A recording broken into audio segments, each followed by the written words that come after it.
unusual that we get two congressmen in one day, but I'll ask Representative Jimmy Harris to do the honors, please.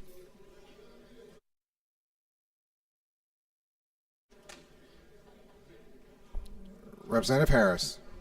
Thank you, Mr. Speaker. Earlier today, we had an opportunity to hear from Congressman Steve Scalise.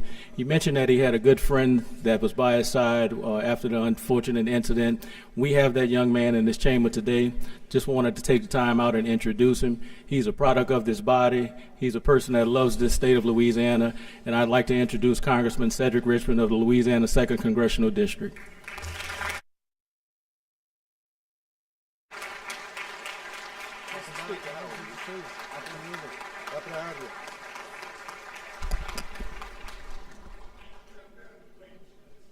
Let me just say, it's good to be back. I'm glad to be home, and in a great spirit of bipartisanship, and Cameron, I'm sure you would love this, I just want you all to go to sleep. Rest assured, I'm going to do everything in my power to make sure that Steve Scalise is the majority leader next Congress. So I just want you all to know that. And I know Steve was here earlier today, and I would just say that the one thing Steve and I have in common is the fact that we try to put Louisiana first, her needs and her citizens' needs. And it's not always easy. We don't agree much.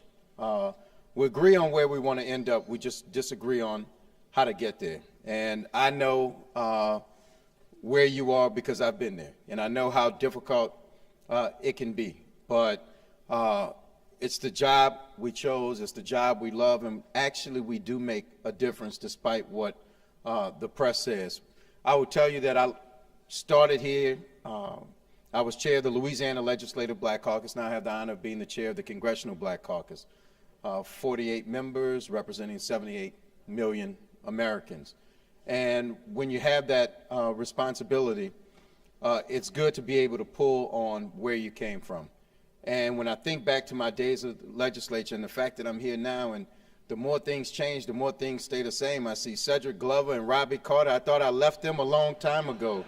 But I see that they're back, and I'm glad that they are. So let me just end with the fact that thank you all for what you do. I know it's not easy. Many people have their ideas about public service, but it is just that.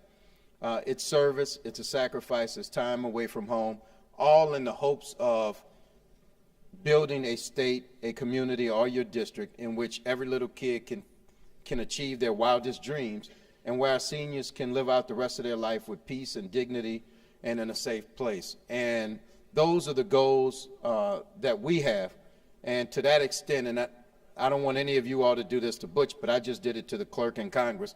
I just introduced a 1,300-page bill, the Jobs and Justice Act, to promote upward mobility in society for everybody, whether you're rural, urban, rich or poor, it doesn't matter. So thank you all for what you're doing, and thank the Speaker for allowing me a few minutes to speak. I would love to come back and play in the basketball game.